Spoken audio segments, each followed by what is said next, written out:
What is up, everybody? It's Dr. Vibe here, host and producer of the award-winning Dr. Vibe Show, the home of Epic Conversations, and I'm also the host of Epic Conversations, 2020 Best Podcast News Award winner, 2018 Innovation Award winner given out by the Canadian Ethnic Media Association. I also co-host and co-produce the only online show in the world for dads and fathers that's sponsored by Dove Men Plus Care, and in 2023, 2022, and 2021. The team reached out directly and indirectly to over 100,000 fathers around the world. Also, I am a featured contributor to the Fly Nubian Queen YouTube network that's run by Dr. Boyce and Dr. Alicia Watkins. Thank you so much on that. And that subscriber base on that YouTube channel is 570,000 people. So as always, I like to say you're blessed, highly favored, a magnet for miracles, and a solution for someone's problem, and a few little housekeeping things. As always, if you haven't, please subscribe to the Dr. Vibe Show on YouTube and hit the subscribe button and notification button.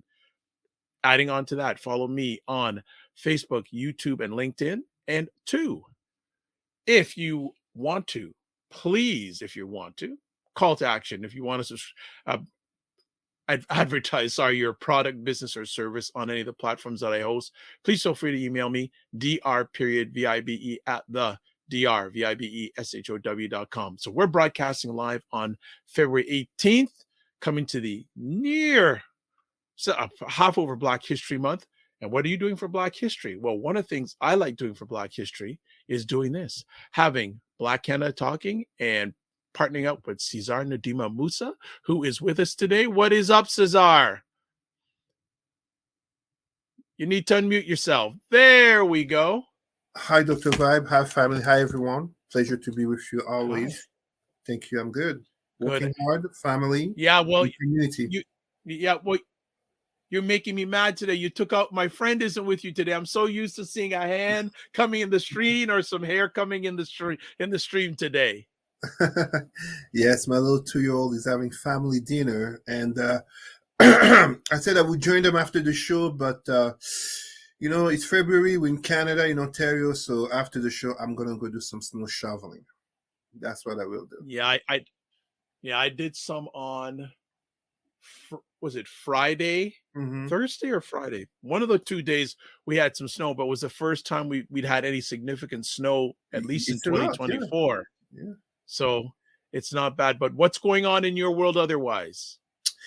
Working, and engaging the community. Also, it's not just, Black History Month. It's not just about galas. I mean, I'm presenting every week, conferences, also trainings on top of work. So for me, really presenting, giving conferences on Black History Month, notably Black Resistance. When you look at example, last Thursday, I had a morning conference to a federal department, and my afternoon conference to a health and community resource center. And this week, notably, I'm giving a training to a Crown corporation. Oh. And next Monday, I'm having a conference/interview regarding EDI and issues in society, basically with the University of Ottawa. Okay. So the flyer, the link, I can totally send that to you. If you could, that'd be most appreciated. I could share it out with the people in my constellation. Absolutely. That'd be great. Congratulations on your wins, man. Thank you. So all these challenges, but it's for the good cause of our people, right? It's important that we, it's not just about having a black face on the screen or in front of people. It's a black face, a black mind, and a black heart. And I truly say it that way because we know how white supremacy makes things such as black face look as a negative, black mind, negative connotation, black heart, negative connotation. As our hero, Dr. Martin Luther King said, right here, the thinker, Martin Luther King said, look in the dictionary. Every adjective to black is negative, evil, etc. Meanwhile, Brother Malcolm X said, who taught you to hate your skin. So when I come in those spaces, the privilege of my knowledge, of the courage that it takes to speak true, uh, it's not about against white people. Never. That's not who I am. But it's about uplifting our people and truly uplifting all of humanity. Good stuff. Want to say to Antonia Razlik, hey, what are you doing? Thanks for stopping by. Thank Thanks you. for coming into this conversation live, and tell us what you're chiming in. And if you're watching live, especially any questions, comments, Cesar would love to have them. Before we Mhm. get into our first conversation piece, Cesar, Mhm. when Black people go into those spaces, Mhm. how should they go in? What's the mindset they should go in? I know we weren't supposed to chat about this, but you seem to have a certain mindset when you go into those a lot of times significantly non-black spaces. What is your I'm mindset usually the that only you could black. share? I'm Yeah. usually the only black person, if not the only black man. Um, how can I put it? So on one side, it is absolutely true that black people are not a monolith. So whatever I could say, or even if I would have a great presentation as Cesar, can bring, I still don't represent all black people. But at the same time, just as we are not a monolith, the truth of the matter, which notably too many black people love to deny, is that we are seen under the lenses, first and foremost, of race through the prism of white supremacy. When I speak of white supremacy, I am not speaking solely of white of European descent. I am speaking of Indo-Europeans. So you look at all the way Iran, AfPak, Afghanistan, Pakistan, all the way going to the Caucasus, aka the Caucasians, Turkey, Russia, and Europe.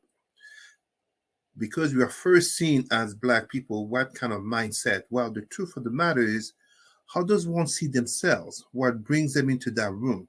What is the message that they intend to pass on? I often remind people, and this may surprise people, I'm a Pan Africanist. I am not an Afrocentrist. It's a very subtle difference in which I don't consider that everything is about Africa or Africa started this or invented this or is the best. No.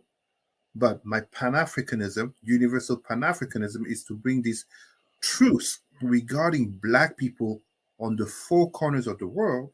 And as such, it takes courage to speak the truth because it's easy to lie, it's easy to not say anything, it's easy to keep the status quo.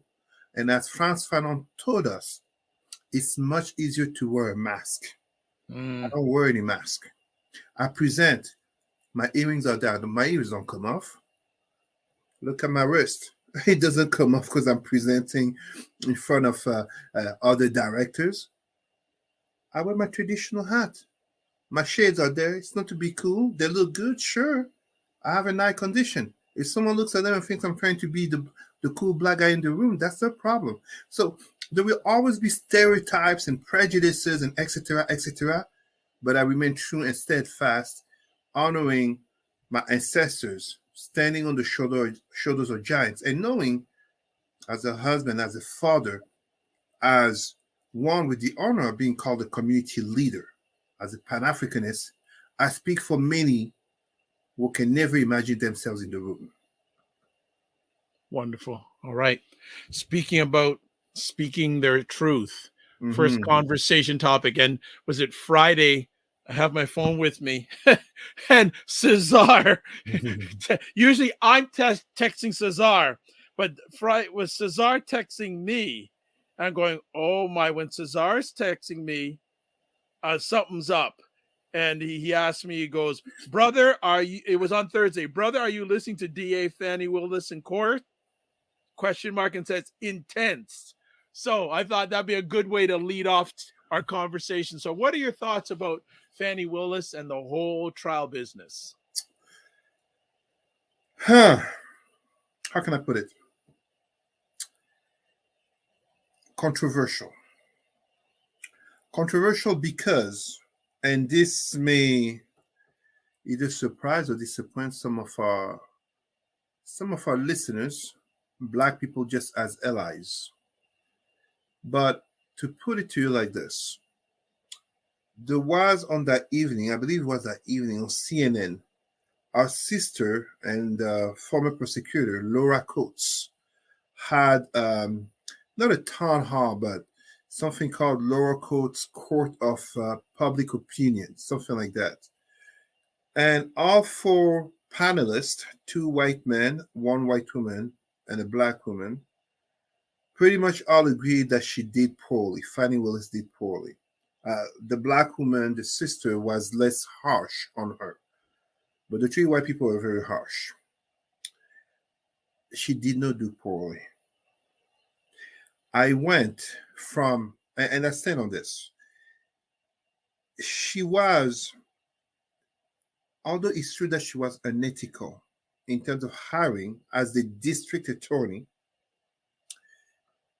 to hire a prosecutor with whom she had had a relationship with. And of course, by relationship, I'm talking about romantic, and those who need imagination, you can add sexual if you wish, whatever you want. So she had a personal / romantic relationship with the prosecutor. Poor judgment, lack of ethics. A lot of criticism can come, but I am not the only one, and I heard from other analysts who were listening, who came to the conclusion that it did not impede on not only the quality of the brother to be the prosecutor, because it's a black man, but also on her as a district attorney, and we must add, as a black woman, to do an efficient job. So this is a matter of optics.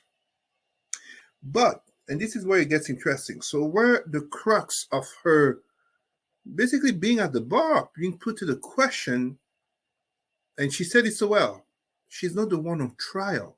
Trump is the one who's supposed to be on trial.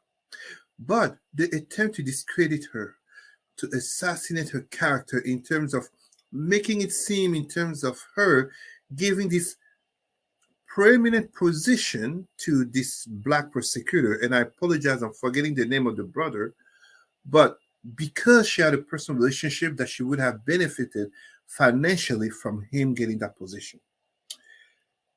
And yet, it was revealed that this brother, although he had not yet had experience in that type of case, is a very efficient prosecutor. He's very efficient, just as herself as a district attorney. So the way I look at it, and this is why to me, I did go from, yes, ethical issues that will just rejoice Trump, his sycophants, and his fans. But at the same time, this very well illustrates how the American democracy, just as the very concept of America, land of the free, freedoms and rights, all men are equal, etc., etc., the idea of America has never been more in peril than with Trump. It wasn't at peril as such because of bin Laden. It wasn't at peril such during the Cold War and the USSR. It wasn't at peril as such because of Pearl Harbor and the Japanese.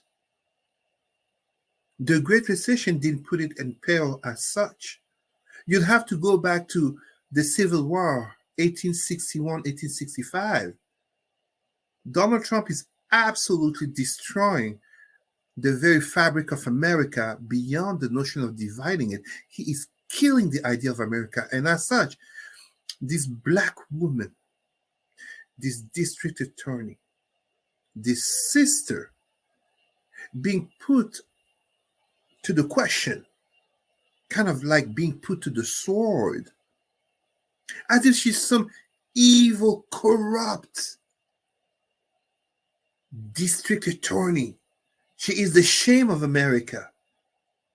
Meanwhile, you have this orange-haired, number 45, so-called president who is racist, sexist, homophobic, xenophobic, He's a liar. Obviously, he's not really a Christian. But let's add, and this is confirmed by the court, he's also a rapist. He's the one supposed to be on trial, and yet it's this sister who is put there. So, no, she has my support. Yes, poor judgment, 100%. Who doesn't have poor judgment? Who hasn't had poor judgment? And I absolutely agree. A case so big, you can't be 100%. You have to be 150%. And because you're black, you have to be 200%. Maybe because she's a black woman, she had to be 250%. So, yes, poor judgment, lack of ethics. But it is not such a poor judgment and lack of ethics as to say the brother prosecutor is a mismatch to the job. He's not. So, they didn't have a past relationship. Did she even lie about it? Did she benefit from it? It hasn't been proven. It was said that she held her ground so well on Thursday that her team didn't see a need for her to appear on Friday. And I agree, because those Trump lawyers were trying to make her trip, asking time and again the same questions. I listened to it on the radio because, of course, working and, conferences and all that, I'm trying to catch what I can. But even as one of, my step uncle, if I can call it as such, Uncle Billy in Atlanta, watched it a little bit, he noticed that too. They didn't have anything solid, concrete. All they had was, let us taint negatively this black woman as this evil, corrupt district attorney in order to break this case against our man, Trump, despite the 91 accusations or indictments against him. Who can imagine someone with 91 indictments still being free? Not Obama.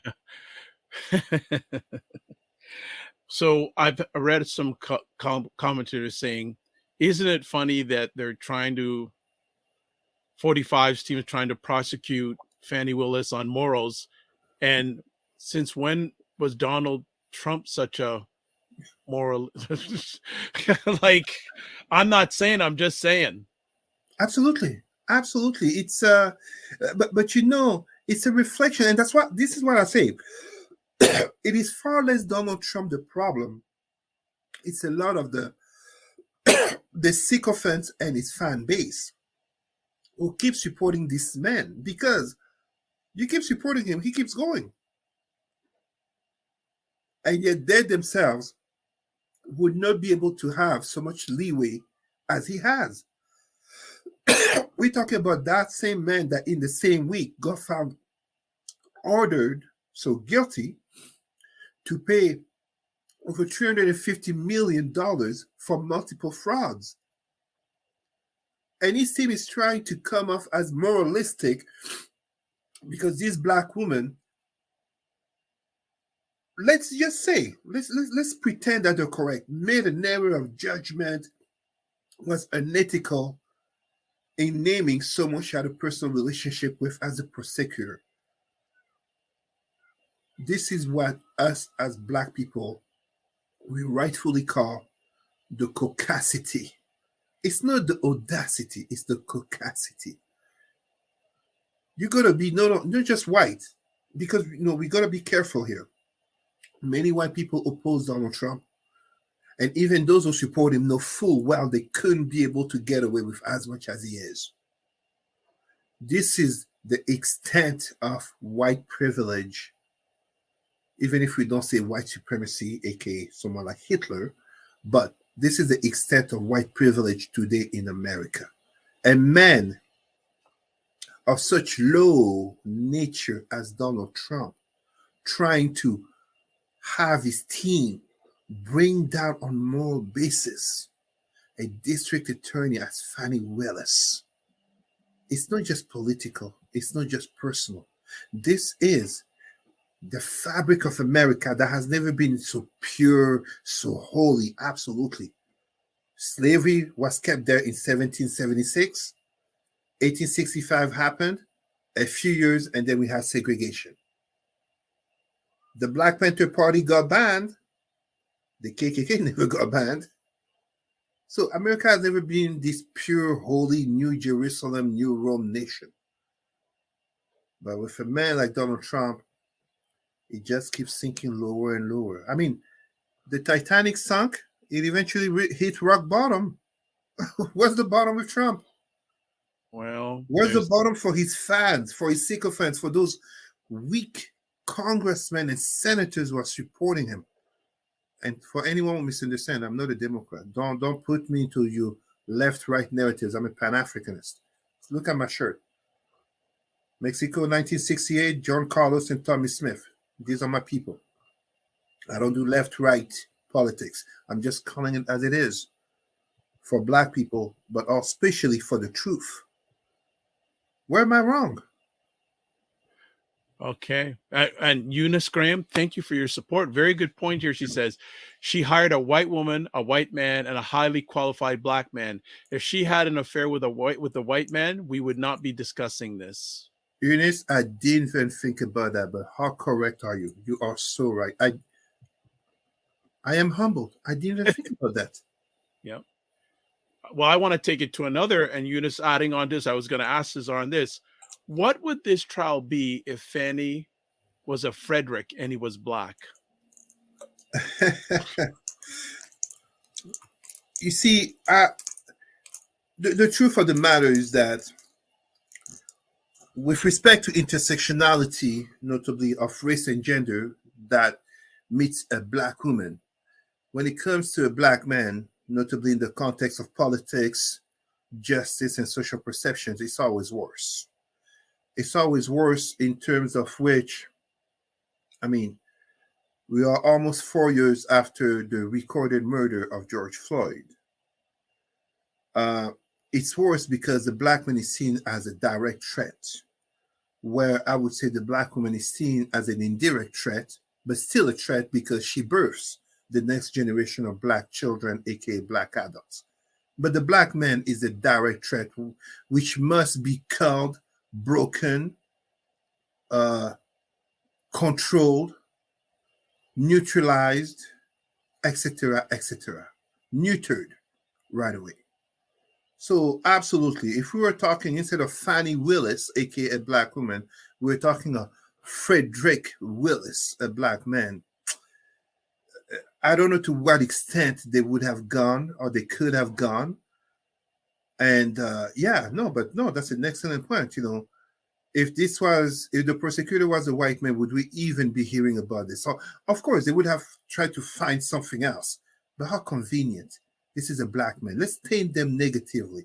Let's look at the finances. I mean, for me, there's something when I was listening to this, and if there's any Black woman listening, please understand, as a Black man, oldest brother to two sisters, one in New York, one in Paris, it saddened me so much when the sister, Fani Willis, had to be explaining how she manages her finances in keeping hard cash at home, going on dates, having cash on her, making sure that no matter what happens, notably through divorce and having children, she must have cash. She must have a mean. This is not some I'm independent, I don't need a man type of angry feminist, whatever. No. This is just a reality of, as she said, my father taught me that. And she said something that I really liked. She clearly said, I am not going to emasculate a Black man here.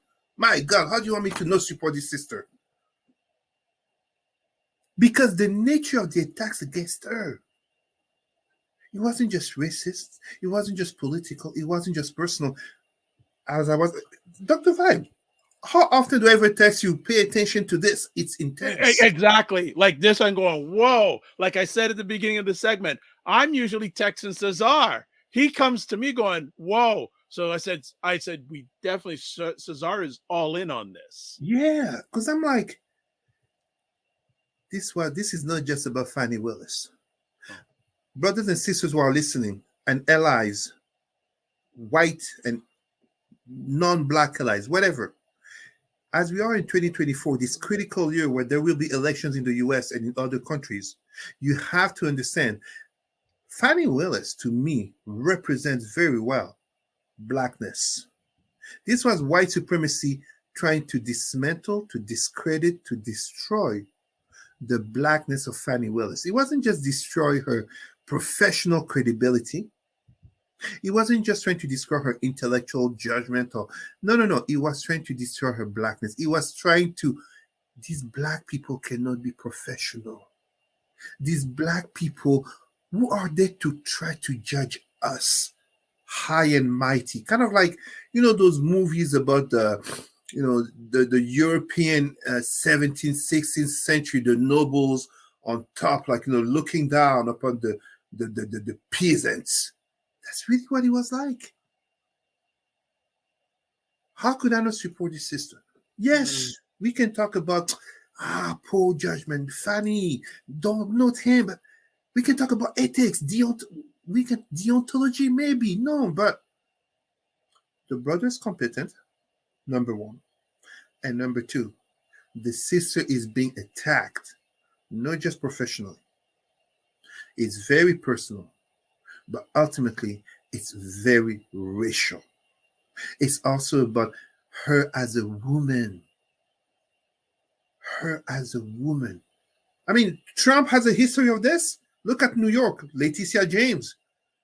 What are the things that he didn't say about her? Even in his own party, Nikki Haley, eventually attacking her.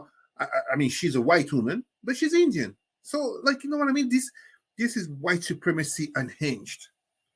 As Nikki Haley said, it's white supremacy unhinged. Trump, his sycophants, politicians, his fan base, and his lawyers will stoop to no bottom. The Titanic hit rock bottom. It hit the bottom of the sea. The Trump team will create a new bottom. They will open that bottom. They will dig. They will go lower. But eventually, even on Earth, you eventually hit the core. It's lava. You burn yourself. It will happen. It will happen. Call me a prophet. It will happen. All right. So we're going to take a quick break because that was a good first. As always, Cesar is dropping knowledge bombs all over the place. And we're going to be back in about 90 seconds after we hear from Dr. Boyce and Dr. Alicia Watkins, supporters of the Dr. Vibe show and things that Dr. Vibe does. So keep it locked. We'll be back in about 90 seconds. And that's what I feel like. You feel like you're the Harriet Tubman of the mind. I am. I feel like I'm I'm one of the Harriet Tubmans of intelligent black people. Like, I want to liberate y'all from like being left behind and ignored and oblivion. No, really, the rappers get all the attention.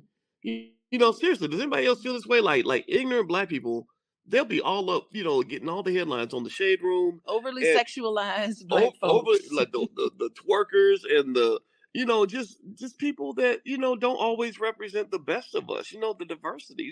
Like people like Dr. Vibe. Like everybody should know about people like Dr. Vibe. Dr. Really Vibe should. He's trying to do good work for black people. Dr. Vibe from Toronto. Good to see you, my brother.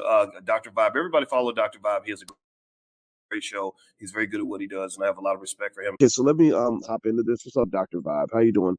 Everybody, if you see Dr. Vibe in the chat, everybody go follow the Dr. Vibe show.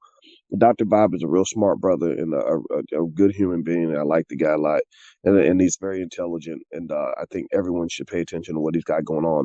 We got to shine the spotlight on the intelligent black people out here that are really doing the good work. Don't just pay attention to the rappers and the celebrities. A lot of these people are losers. Your true winners are your people in your community that are really having your back. Helping us to have stronger families and a stronger community. So Dr. Vibe is in that category. So you might see the Dr. Vibe show in this chat. If you see him, please go follow him. Okay. All right. So anyway. We are back. Hail up Dr. Boyce and Dr. Alicia Watkins. Okay. We are back. So got some more people chiming in, more comments coming in. Absolutely. Absolutely. Let's bring on our next conversation. You know what? Before we go that, let me say that if you want to get in touch with Cesar, there is his email address, president at Roots and Culture Canada, and Facebook, his Facebook link. So I just want to make sure you know that. I think I've also shared that on the chat on all the platforms that you are watching this live or on replay. So let's continue on our epic conversation. Immigration. And this is going to, I think, of being a continued conversation piece that myself and Cesar are going to have. I have to thank Cesar publicly. I had the opportunity to. There's a young man that I'm uplifting who is a student, international student from Cameroon, which is Cesar's homeland. And I said, you know what?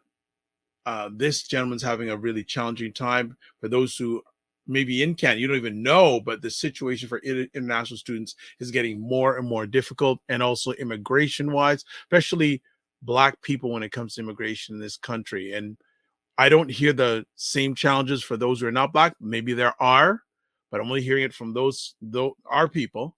And basically, he's in a situation in 11 more days because of the education system, especially private education, and what they are doing, questionable practices when it comes to international students.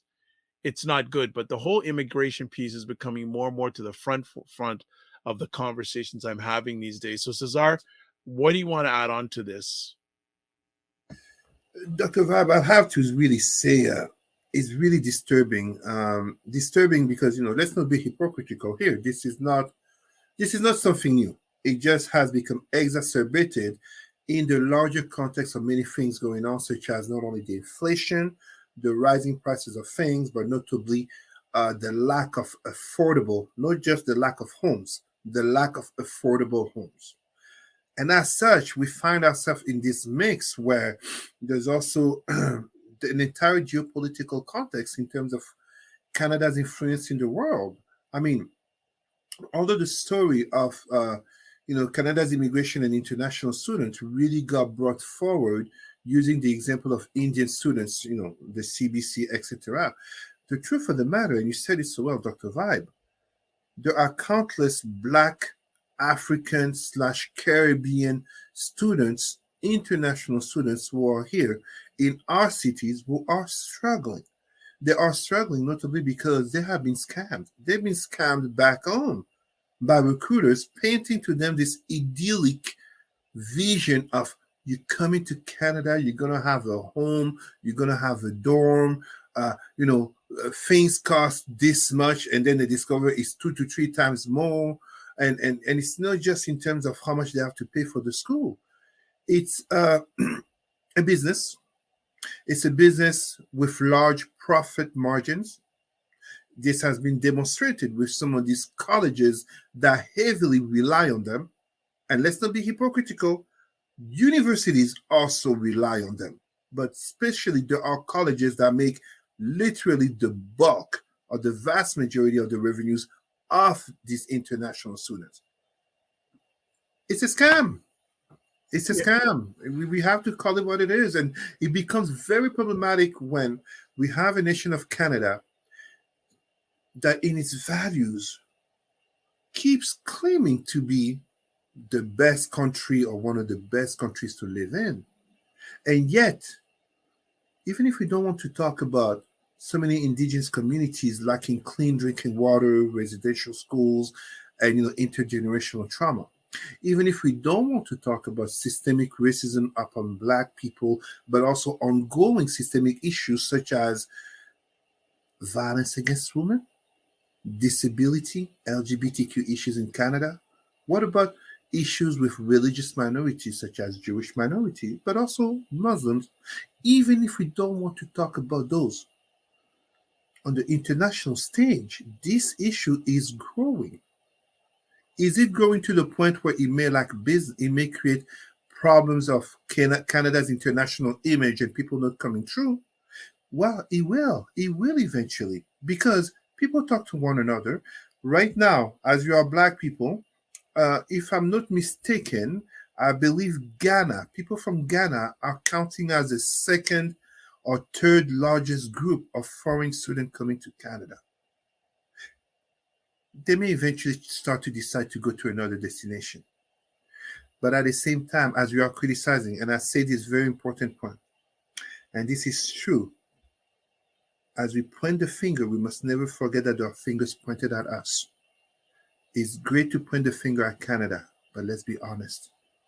What are the authorities in our countries back home not doing to ensure higher quality education, higher learning, the colleges and universities that should be more than adequate so that one doesn't feel like having the name of a Canadian university is going to substantially increase the potential of getting a good paying job. It's a geopolitical problem. We are just seeing it at a national and notably community level, including when we talk about refugees sleeping in tents in Toronto. It's geopolitical, ultimately. It's socio-economical. It's remnants of history through domination, oppression, and marginalization. But we also need to address our leaders. It is, yeah, please go ahead, Dr. Yeah, and I'm going to expand the conversation a bit, and I think I've mentioned on previous conversations, there's a lady I know, her husband, and her young son came to Canada maybe 3-4 years ago, and now they're on the basically, and they've taken courses. The lady told me one of the courses she took, like, she got charged $30,000. Let me say that again. $30,000. They're in debt. And they were told just recently, like they live in the Greater Toronto area, they were told that if they, and I don't know what her situation is right now, but it was coming to be very, very challenging because she was basically told, you got to get, and there was only certain types of jobs she could get. You have to meet this certain requirement, or you and your family have to move to Nova Scotia. That's the only place in Canada that you could live. Now, the other thing is, too, that because they're older, their only choice was Nova Scotia. But because their son is younger, their son could stay in Ontario. Right? And interesting. So KB says, why not go to other cities outside of Ontario, Quebec, BC, and Alberta? Is the cost of living not much lower than other cities and provinces? It's almost a good question, but the problem is this. Let's be honest. When someone comes as an international student to Canada, and notably they're selected for to attend a particular school, why is it that the impetus should be on them? Because if we go by that logic, there would be a lot of internal migration within Canada from people departing provinces which have a higher cost of living. Ultimately, the problem, like I'm saying here, is geopolitical internationally, but also political right here. If we are able to have politicians, and I don't even say this to criticize them, but let's think about it. If you're able to have politicians who can talk about a buck a beer or no need to renew license plates, then clearly there is money to make sure that people who are coming here to improve their lives, and it is proven that when the quality of reception and integration is assured, a majority or a significant number of foreign students stay and establish themselves to the country. So therefore, there is, as in investing, a return on investment. If we don't create the conditions for a return on investment, are we not penalizing ourselves? This is a very honest question, because the issue, for me, the issue is even less how much it costs, but it becomes even more the lies and manipulation, aka the scam made to attract people here and to get them in dangerous situations where they feel stuck in order to benefit from them.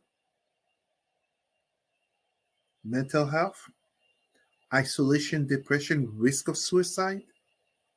Let's be real. Yeah. And, a lot of these students not only are coming for education, but they're leaving situations that are not the greatest either. Yeah. And for them to come, you have parents and sometimes communities that sacrifice.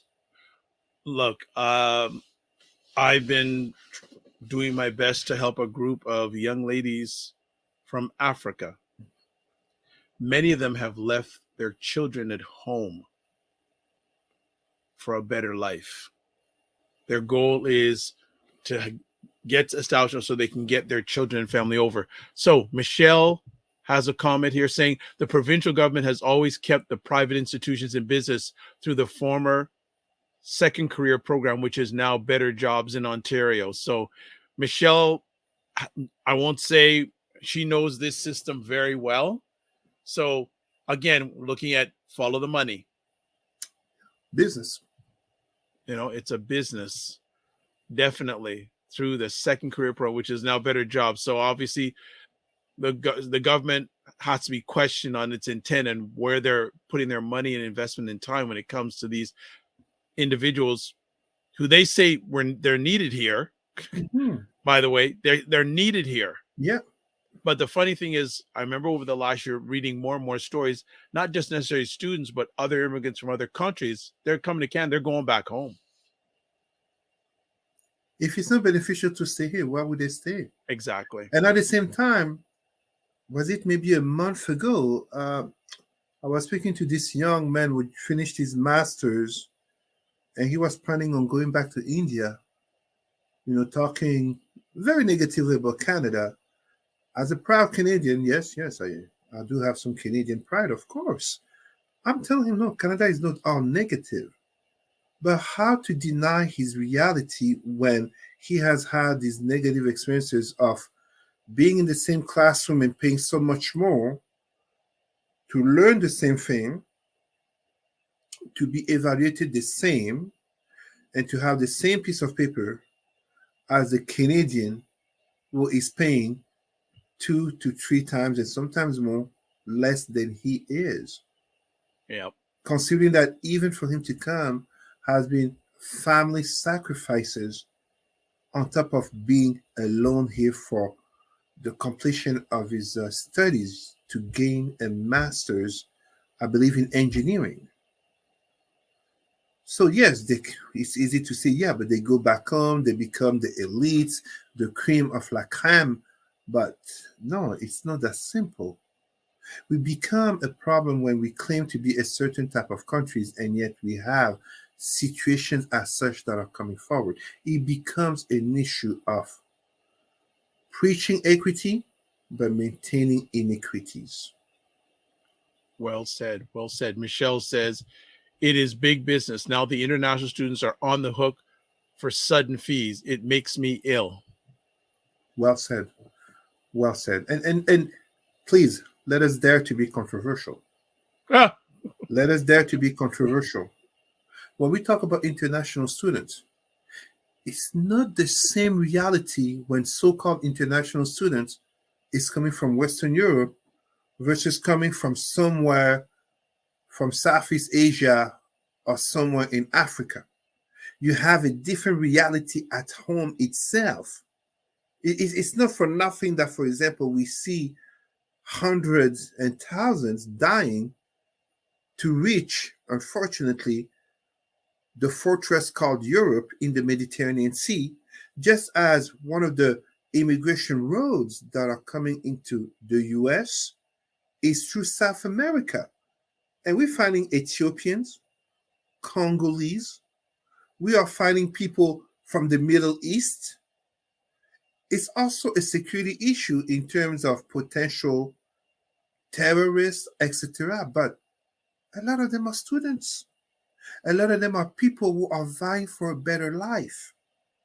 Please, don't get me wrong. I'm not here preaching open borders and everybody moves whichever they want. But first of all, let us recognize that borders are a fictional creation for powers and interests, in the same way that the very nature of these student fees are a creation for interest.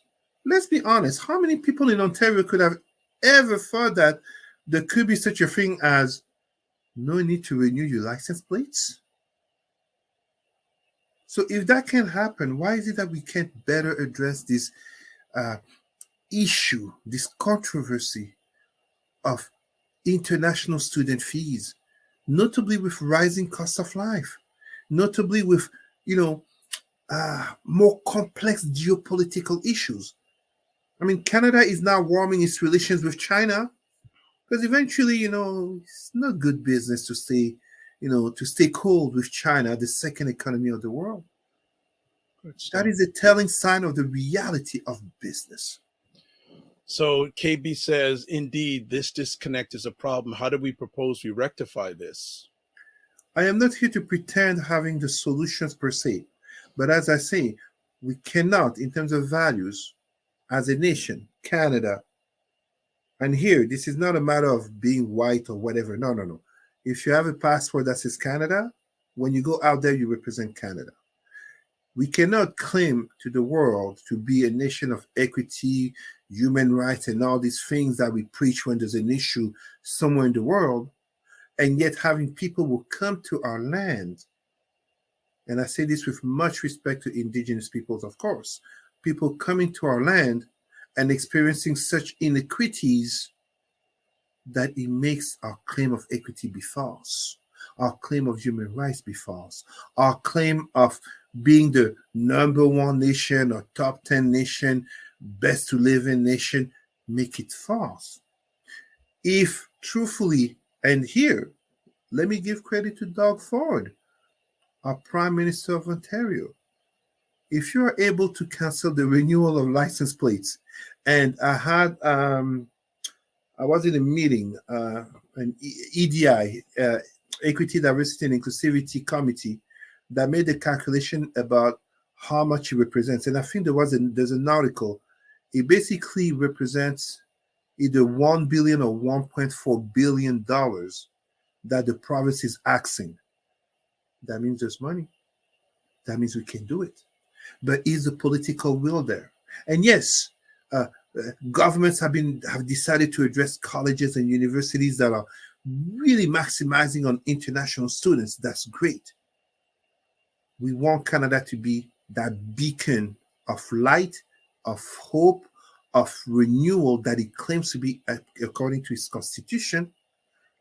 Let us tackle the business of international students. Let us tackle the money. All right. Last conversation topic for today. And Cesar was chatting about this before we went live. Came out of a conversation that you were having. So give us a little lens on this. Black men in the media and where are the black male leaders? Go ahead. Well, I had a great interview yesterday for a university research study. Allow me not to say the name of the university because, I don't want to kill the secret of what's being done.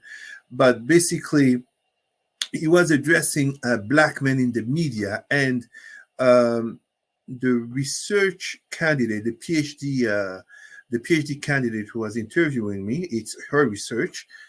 It's a sister. She did brought to me the question that many ask, notably women, where are the black male leaders? Well, I'm here. Dr. Vibe is here. We are here. But I dare to ask these questions. When we talk about, because it's really two-part questions here. When we talk about black men in media, there are many black men in media. But let's be honest, far too often it is under the prism of what I call the first cancer of the black psyche, entertainment. That's what we see. Musicians and athletes. And don't get me wrong, I would not want to live in a world without entertainment. I criticize often Michael Jackson for his skin bleaching and features changing, but Michael is the king of pop, the greatest entertainer ever existed. Muhammad Ali, the greatest athlete. Oh, yes. Everybody knows my sport is football. My number one sport is football. Number two is basketball. So you would think I would say Pele? You would think I would say Michael Jordan? No. They haven't had the standing up for social causes that Muhammad Ali has had. So this is not against entertainment. It's against toxic entertainment and the perpetration of stereotypes against black people. And here, I often give the example of a black man that actually I really like this brother. He was my favorite basketball player as a teenager. But as an adult, as a professional, as a man who addressed these issues, for all that he's a successful businessman, he's he's an NBA Hall of Fame legend and all that. Shaquille O'Neal is a problem for me. Shaquille O'Neal is a problem for me because he is very comfortable acting as a clown. And because he acts as a clown, it comforts stereotypes about the dark-skinned, tall, big, muscular, bald-headed black man that me and you look like. So coming into those rooms, and I know some people will be offended or will disagree with me, but coming into those rooms, in those rooms of powers, in those rooms of senior leadership, in those places of power conversations where I come in as a regional director, as a consultant, where I come in literally not just to educate, but to address policies. Very often, the perpetration of stereotypes and prejudices that are carried by far too many black men play against me before my credibility is seen. Whether we talk about Shaquille O'Neal, Terry Crews, look at me, Mr. T, I can give so many examples, but the point is this. Black men are there, but the perception in the media, because we dominate in entertainment, but we don't control it, plays against us.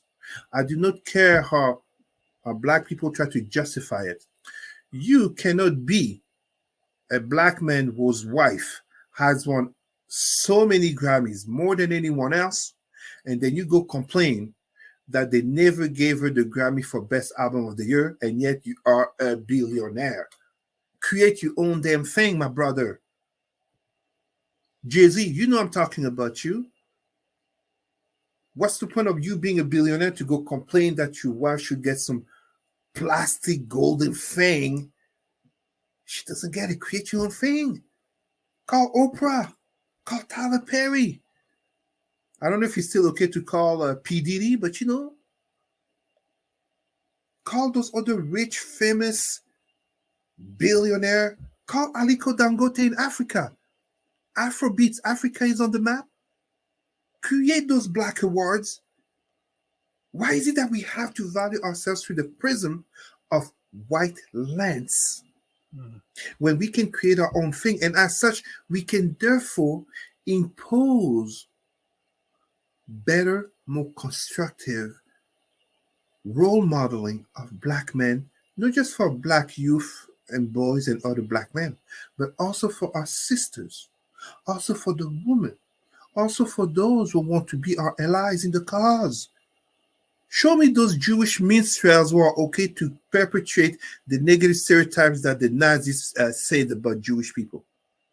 Show me those Chinese minstrels who are okay to perpetrate the negative stereotypes that Japanese created and said about Chinese people.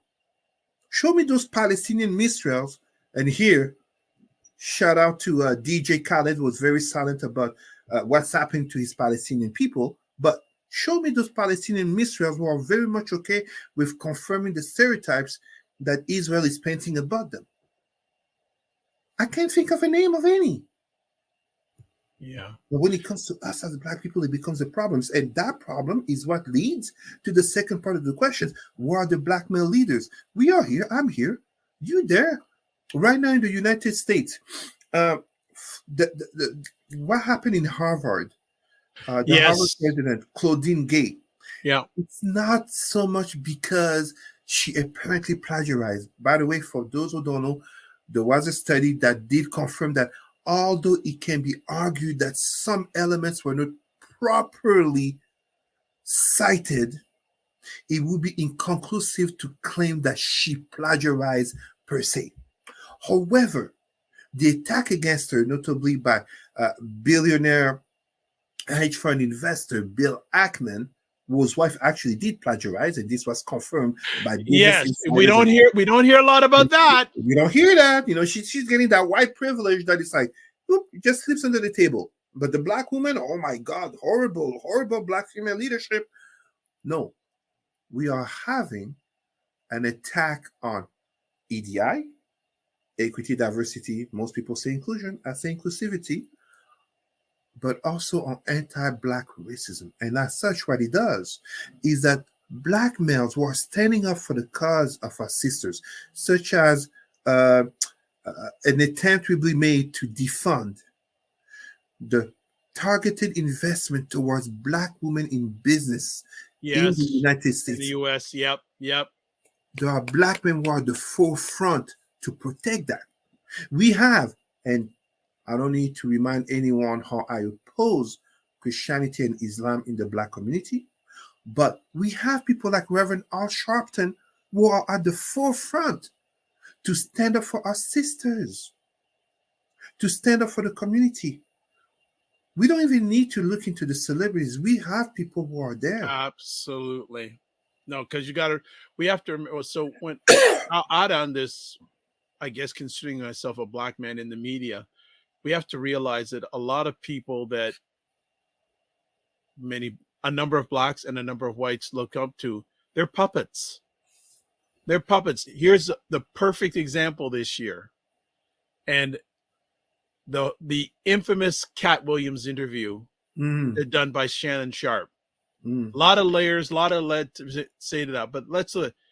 It's probably, if not the second most, it is now the most viewed video of all time on really? YouTube. Oh, wow. And yes.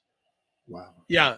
And it really and truly, it's about criticizing this and this and that. And then you saw even the other day, like and I respect Shannon Sharp, but he has become popular because of gossip, because of beef, because of controversy. It's feeding into the stereotypes about Black people. They can't come together. They can't organize. Crabs in a barrel when crabs should never be in a barrel. But truly, and this is not against Brother Shannon Sharp, nor Cat Williams, nor even Shaquille O'Neal or Terry Crews. For all I can dislike their antics on TV. No, it's not about them. It becomes about the community because eventually we are seen through those lenses. Absolutely. That's the thing. How is it that we have a video of a Black man bashing other Black men, rightfully or not? Obviously, anyone who knows me knows I'm not into comedy. My favorite comedy thing is still CB4. Back in 1993. So that kind of tells you how much I don't follow comedy. And CB4, Dave Chappelle, that's my comedy. Okay. Yep. But and the Boondocks. Let's make sure that I mention the Boondocks. Shout out to the Boondocks. But that kind of tells you I'm not up to date. But I don't pay attention to it. Why is it that we would have the Shannon Sharp? What is it? Club Shay Shay. Club Shay Shay. Yep. There you go. How is it that we would have that and that video? You know what? Know many of the people who watch that video are not even Black. They're not Black. They're not in the Black community.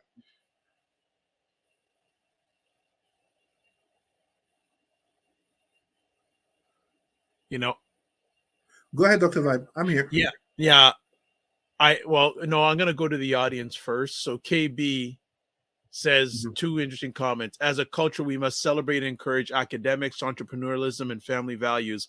Our issue, in my estimation, is the imbalance in what we celebrate. True. And that also says, additionally, the machine behind celebrating Black trauma is all too profitable. We need to return to Garveyism. Well, one of the things I always say, Black trauma is $1 billion industry. More right? Than $1 billion. When you see exactly right. And again, here's a perfect example for our US people. There is a network called Tubi. It's an online streaming network in the United States. Now, I didn't know about it till recently, and I have to give credit to Roland Martin, did an incredible breakdown about Black media about 2 or 3 weeks ago. Okay. Guess who owns Tubi? Who owns Tubi? Fox. Oh, wow. So a number of Black Americans say, you got to get on Tubi. You got to get on Tubi. You got to get on Tubi. So Roland Martin's saying, okay, here I am trying to launch or try to keep surviving a Black independent network that covers serious issues. and says, and many of you all want to get on Tubi, entertainment, ratchet shows, etc., and all this, and then you don't realize that when you give your money to Fox, what do they do with that money? They support a lot of initiatives that are anti-Black. Absolutely.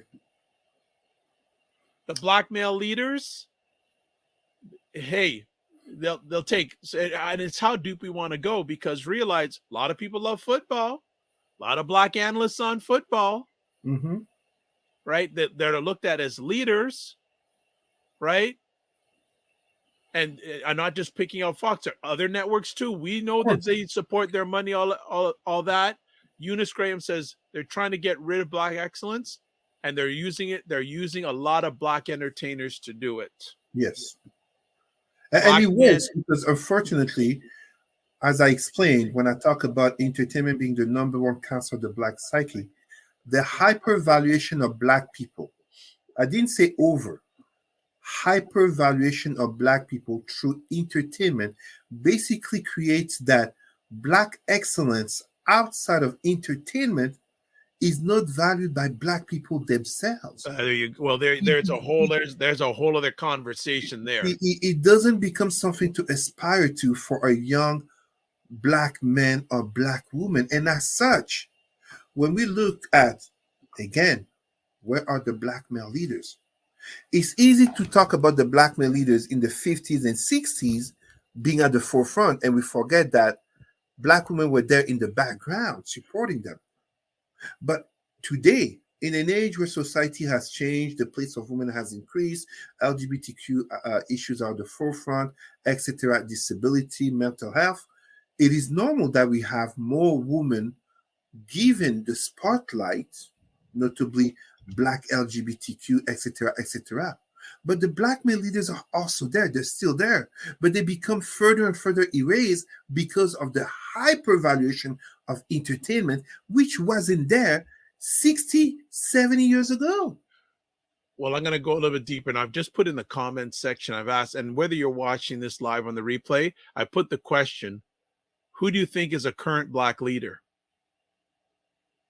And also, it's interesting. I had a conversation, not going to give the person's name. You know this person. I'm not going to mention their name publicly. And they were telling me about a conversation that they were part of with a leader of a Black-led not-profit organization. Mm-hmm. And basically, that person's lens is that our organization should be the leader for all of Black Canada. Mm-hmm. And when I heard the name of the person who said this, I was deeply disappointed, because if you have one organization, that's always easier to take down instead of having a group of organizations. And I think, and see, here's the same thing again, getting back to this seems to be the year in Black media of the Black comedians beefing with each other. And many of them are Black men.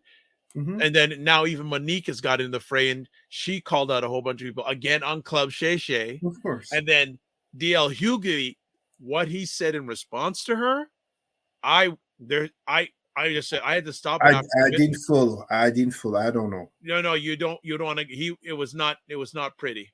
It was, and then you had Monique's son saying, "Oh, my mother just it's." There's a lack. It's sad. It's sad. Yeah, it's a lack of Black male leadership for a number of reasons. Some of it's systemic. I agree, but don't we know better? We should, but you see, this is also this is part of the trap of integration. And I am not against integration for anyone who wonders. This is where our brother, and I show it, our brother Malcolm X, just as Mandela, they were correct in terms of integration. There's no such a thing as Black people living in autarky or on a separate Black island, or let's put a quarter of the country to be Black only. No. The problem with integration is if you have a lack of Black consciousness. When you have that lack of black consciousness, this is what it creates. Because, as Franz Fanon was talking about, and like, the wretched of the earth, we seek white validation. We despair to be accepted, to be loved. We lust after their gaze and their attention, not because they are white, not because we are black, but because we have an inferiority complex, and in our subconscious mind, we see them as superiors. It becomes fundamentally problematic when we talk about leadership. This is an experiment that I did many times when I present, and I still do it when I give conferences or present in high schools. For 2 minutes, asking the teenagers, the high schoolers, to name any rich and famous white person they can think of. And then for a minute or 2 minutes to name any rich and famous black person they can think of. They always finish the 2 minutes for white people, and they still have so many names to add. They never finish the 2 minutes for black people, because they realize the vast majority, maybe except Obama and Mandela, the vast majority of black people they think of are entertainers. We can talk about systemic racism, absolutely. But we also have to address ourselves, accountability in terms of our own community and the people that we let at the forefront under the claim of speaking and representing us, because it becomes so comfortable for non-black people, especially whites, especially elites, to say, well, those are the leaders of the black community. Look at how they're behaving. And then to extend that narrow view that becomes racist upon the entire black community, which is what I was talking about. When I come in those meeting rooms and conferences, me, regional director, me, consultant, me, member of academic society. Yesterday, I got a message from some student, PhD student, who was so happy to learn from me, because one of my PowerPoints is part of an international certificate on religious trauma, learning and being like, thank you so much. But how often, as black people, we have to prove ourselves so much more, notably because we have people who look like us comforting people who don't look like us of the stereotypes and prejudices that they should have against us. I just want to add on to, I think part of the challenge too is the message that's being provided we don't have final stamp on it. Yeah. Right. We don't control the narrative. We right. just provide the content, but it's kind of like 2B. It's kind of like so many things. Ultimately, the pockets. So it's just like, I think this beats definitely continuous conversation. One of the things, and it all starts in the school system. It starts at home. At home too, but school reinforces it and maybe even takes it to a deeper level, because our black boys and girls, they are taught to have a job. They're not taught to produce something. I'll let that simmer there. That we're taught to get a job. We're not taught to produce something. Allow me to confirm to our listeners how accurate you are. And I take for witness my colleague, the CEO of our organization, Roots and Culture Canada, Ketia Peters. I accompanied her as she was delivering an entrepreneurship session to a high school. And she had a question in terms of very normal question, what would you like to do, when you're in 20, 30 years from now, whatever, high schoolers, right? And we had at one of the tables, we had a white teenager whose dream was to own his father's store. I think that's what it is, his father's business. And his black friend at the table. So obviously this is also a school that doesn't have many black students, but his black friend's dream at the table was to be his employee. Teenagers Teenager. Wow. This was when 2024. Wow. This was before COVID. This was before COVID. In Wow. 2024, this was before COVID. And then that was said at the table. Wow. To be his employee. His employee, not to be an employee of a large company, whatever you want to call it, Fortune 500. No. The YK dream was to take over I think, either his father's business or to create his business, but basically to be a boss. His black friend at the table's dream was to be his employee, to follow him. In that leadership session, I recall. In that leadership session, that says a lot right there. In that leadership session, I remember that whole day there was only one black youth who spoke independently that it moved me. His dream was to become a lawyer, and I suggested to him a book. I don't know if it has been translated in English, but it's called La Brute, the Brute, Brute. It's a book that I read as a teenager regarding a courtroom, a fictional but famous case. I told him, young brother, today you're a teenager. This book won't make sense to you today. I read it. I was about your age. I was a teenager in high school. Read it. Read it again in 10 years. Read it again 10 years later. You will thank me to have read it, as you will understand it as you age. Wow. So it's the mindset of our black people. It's the psycho-emotional aspects of domination and marginalization, where even when we see, and you give the example of Club Shay. You give the example, like I give the example of Brother Shaquille O'Neal. Like I say it all the time. Yeah. Shaquille O'Neal has a PhD in education. Can we imagine a community that someone has a PhD in education and is acting like a clown constantly? Well, just because he's rich and famous and he has many businesses, because he has a great team that runs his businesses, and he can be on TNT, joking and come on, that's a problem. Well, as we end off the conversation today, and I hope he sees this. Shaquille, no, I mean it. He was my favorite player, Shaq Fu, Mr. Big. You know why I like Mr. Big? The candy bar? Yeah. Shaquille O'Neal.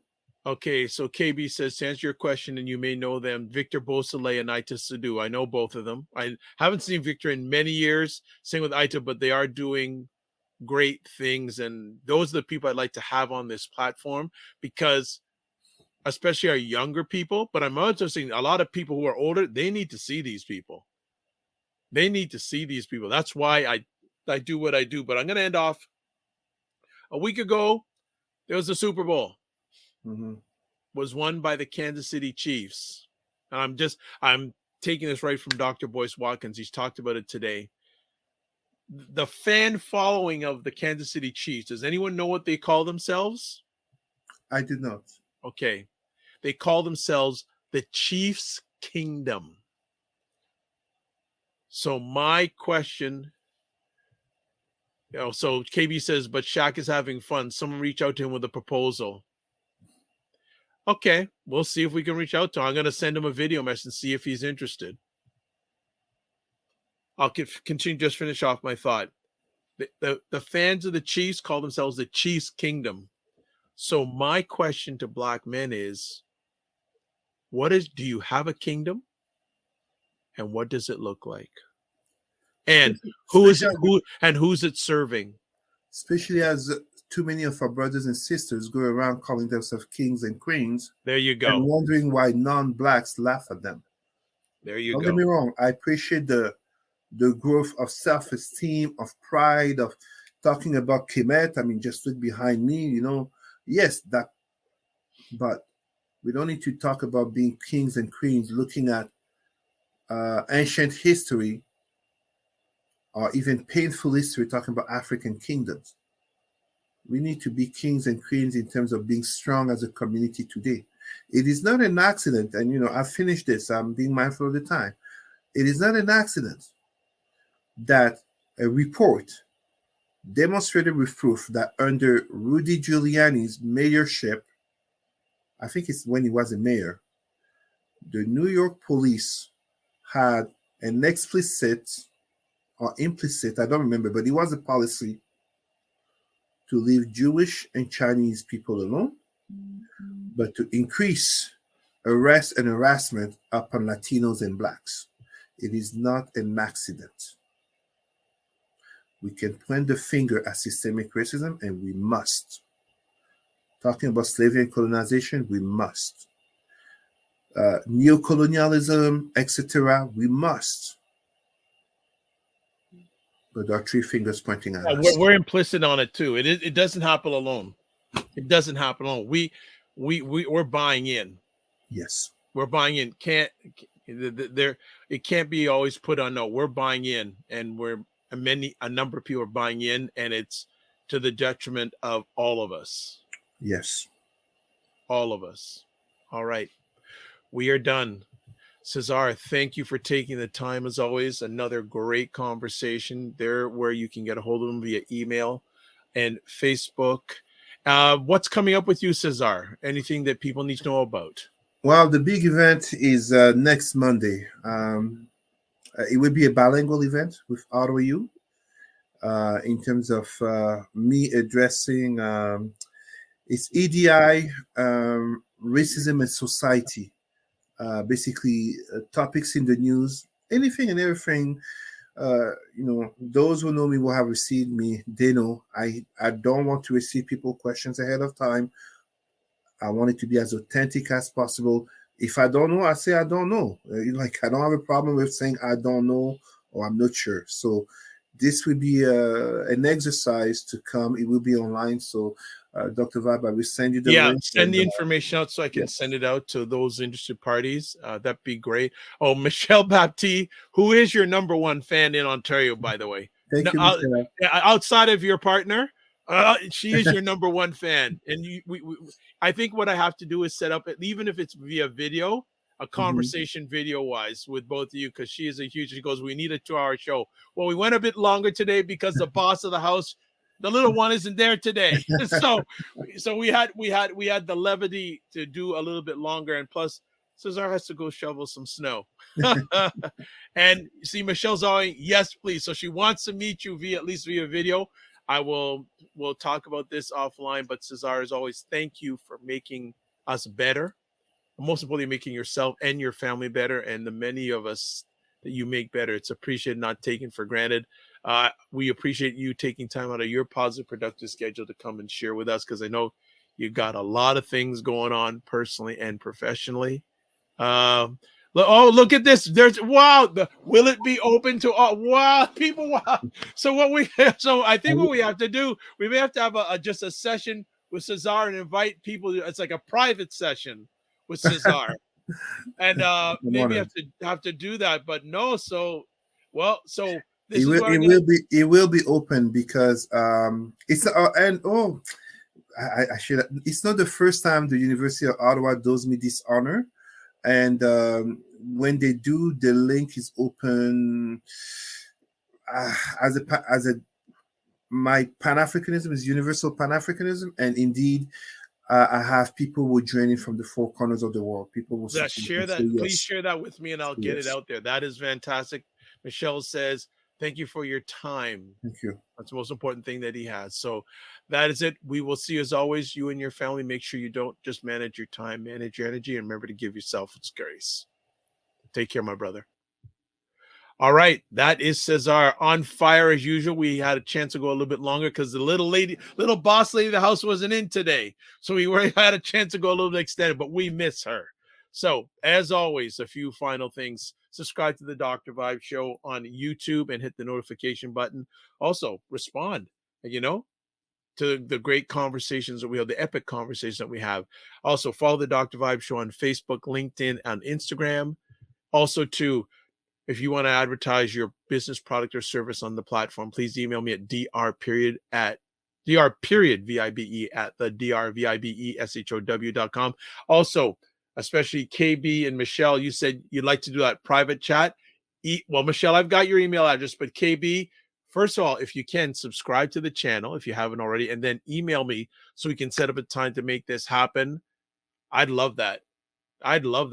That would be absolutely fantastic. So you can watch replays of this epic conversation on the Dr. Vibe Show on YouTube, Facebook, and LinkedIn, and the website, thedrvibeshow.com. So we got one more comment. Let's make sure we get it in. Vince, Toronto, aussi. I hope I said that correct. You'll tell me if I did or not. So as always, we finish off this with this. Sorry, live your life as a dream. If you can dream it, you can make it. Sometimes you have to get small to get stronger. Block assumptions, then aim bigger, aim better, aim higher, aim wider. Love, faith, and respect. Remember to give yourselves grace and don't just manage your time, manage your energy.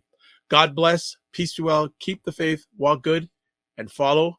More epic conversations coming. Take care.